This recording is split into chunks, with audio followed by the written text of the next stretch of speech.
Barakatah Yahweh Shai, Barakatah Yahweh, Barakatah Yahweh Shai, Barakatah Yahweh, Barakatah Yahweh Shai, Yahweh, Bahashem, Yahweh Shai, Bahashem, Rakah HaKodash. I want to give double honor to the apostles and elders of Great Millstone that taught us this truth through the Holy Spirit.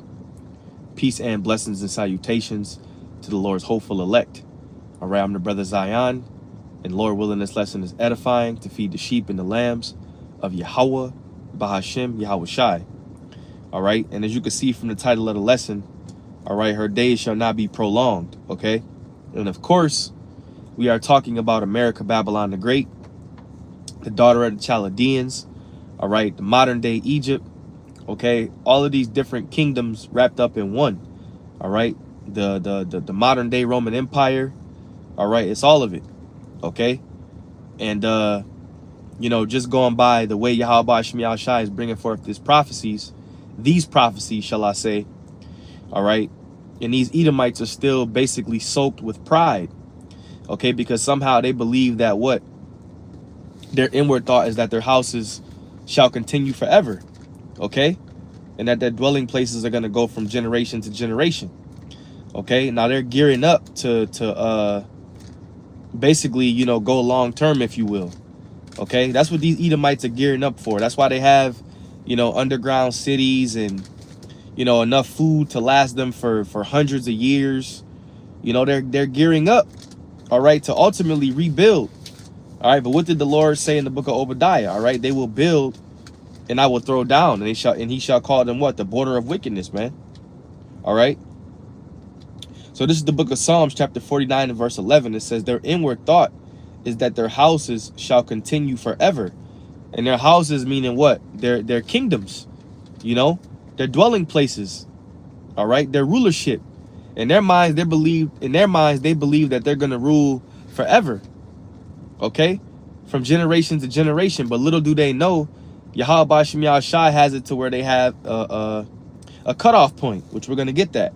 All right, their inward thought is that their houses shall continue forever, and their dwelling places to all generations. They call their lands after their own names, and that's also what they do. You know, they name different lands after themselves. All right, different land masses. Because Esau is the most proud, right? He's the most proud nation on the planet. That's why the scriptures describe him as "O thou most proud," or it says that about him, shall I say? Okay, but he definitely has a cutoff point to where Yahweh Shemiah Shai is not going to allow him to go any further, man. And he has to have that. Because the scriptures say that no flesh will be saved if Yahweh Shai didn't come back.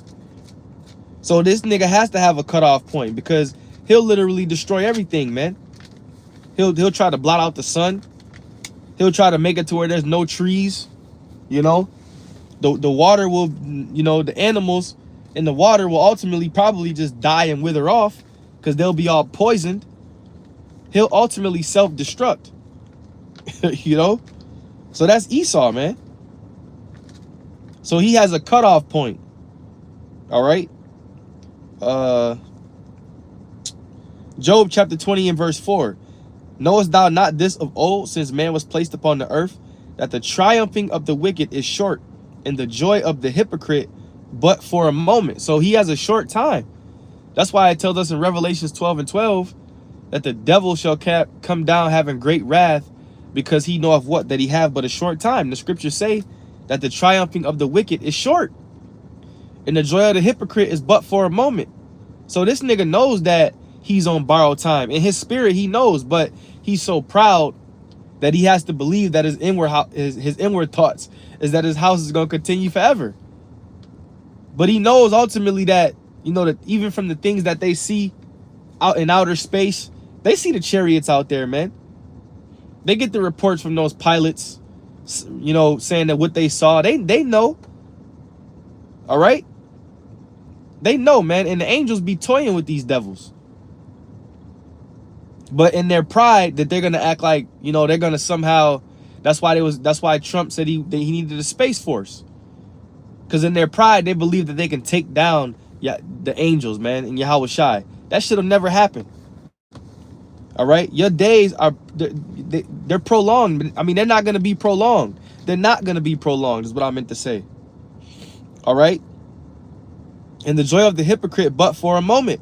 Though his excellency mount up to the heavens, and his hair reach into the clouds, yet he shall perish forever like his own dung.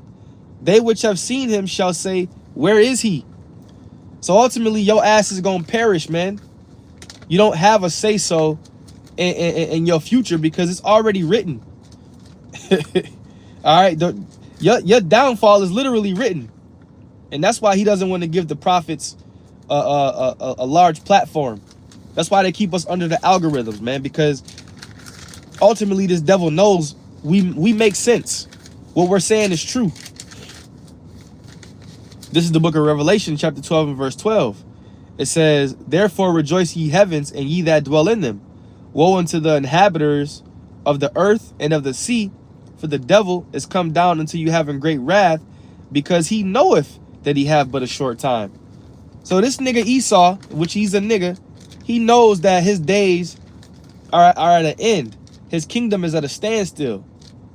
All right, and ultimately he's circling the drain. Okay? People can't even afford to fucking live in America, man.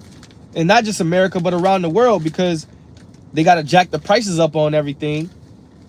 All right? Everybody's in debt pretty much, right? And these devils have made it to where, you know, it's unlivable, man. The oppressor has pretty much oppressed everybody into an unlivable society. Okay? And now the result of that, you know, which is he's definitely living under an unfair rulership, is that you're gonna self-destruct. But that was the Lord already had that written anyway. Okay? This is Isaiah chapter 47, and I'm gonna start at verse 8.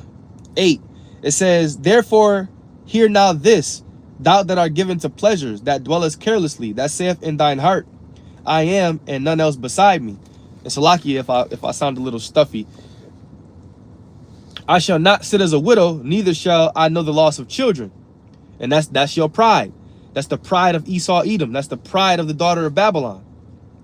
Therefore hear now this, thou that art given to pleasures, that dwellest carelessly, that saith in thine heart, I am, and none else beside me. I shall not sit as a widow, neither shall I know the loss of children. But these two things shall come to thee in a moment, in one day, the loss of children and widowhood. They shall come upon thee in their perfection, for the multitude of thy sorceries and for the great abundance of thine enchantments. So these two things are going to come upon thee in their perfection, which ultimately means that's sent from the heavens, man, because the Lord is going to give you that judgment. All right.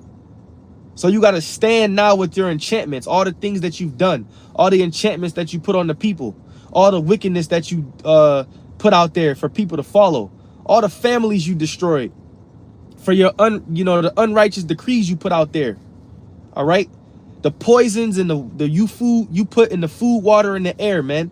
The fluoride you put in the water, the poisons you put in the air, the chemtrails.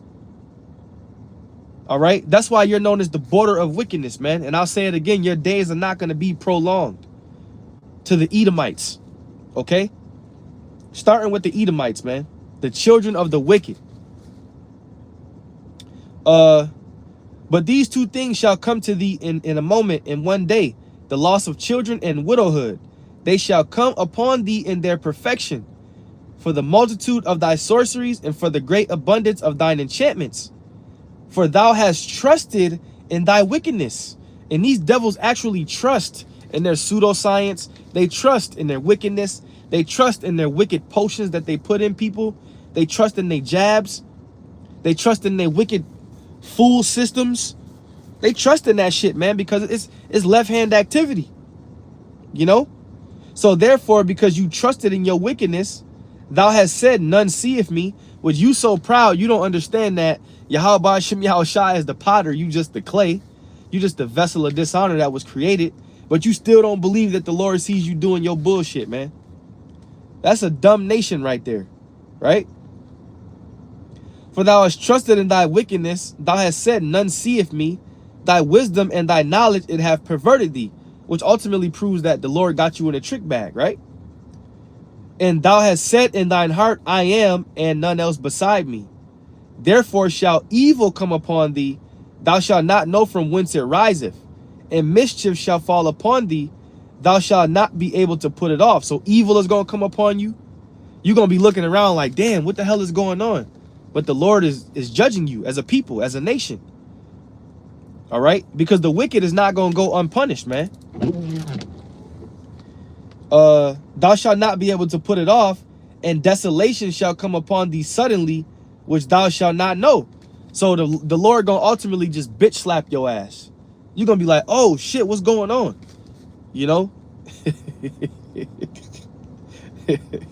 Stand not with thine enchantments and with the multitude of thy sorceries, wherein thou hast labored from thy youth. The wicked are estranged from the womb, right? So you're gonna have to stand in your bullshit, Esau. You're gonna have to stand in your wickedness. You're gonna have to stand on your enchantments. You're gonna have to stand in you gonna have to stand in your own shit, man. Your own dung.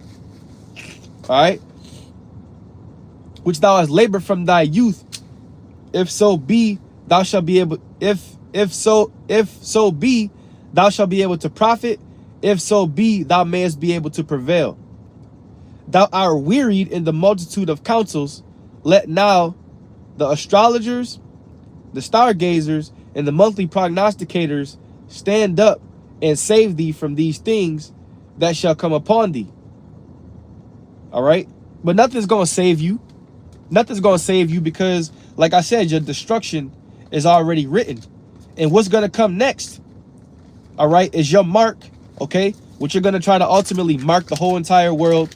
You're going to try to put chips in people, okay? You're going to come with your mark, which is the MOTB, that the true prophets of Yahweh Shem Yahushai have always spoken about.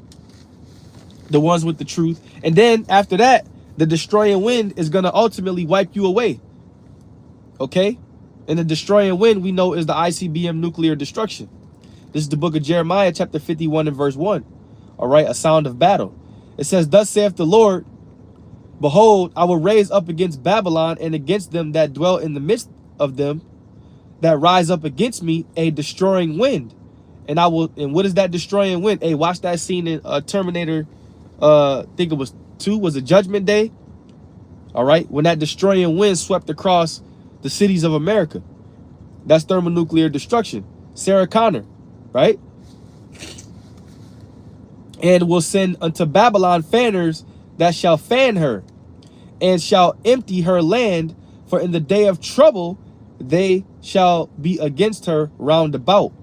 Against him that bendeth, let the archer bend his bow, and against him that lifteth him up in his bringdadine. And spare ye not her young men, destroy ye utterly all her host. Okay? So this place is going to be slain with dead bodies, man. This place is going to be filled with war from the inside out. And the final straw is going to be ICBM nuclear missiles, intercontinental ballistic missiles. And we're right at the gate.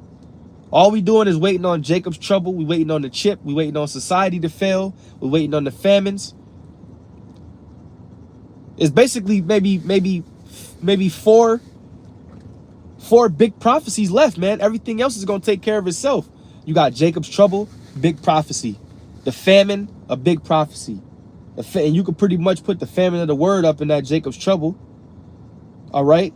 The hour of temptation, the mark of the beast, the nukes. We gonna be flying out of here, Lord willing, with those men. Beam me up, Scotty. About this bitch, man. Lord willing, with those men. You know? Cause those hey, we pretty much in the stages of what? Wars and rumors of wars. You got rockets flying, you know, bombs flying. Next thing you know, it's gonna be nuclear missiles flying, man. All right. And ultimately, at the end of the day, man, like I said, man, her days shall not be prolonged. That's what the scriptures say. Her days shall not be prolonged. All right. This place has an expiration date. All right. It's ultimately going to become spoiled milk. Okay? So brothers, gird up your loins like a man, you know, and let's continue to, you know, keep pushing this thing, man. All right? Lord willing, you were edified. Shalom.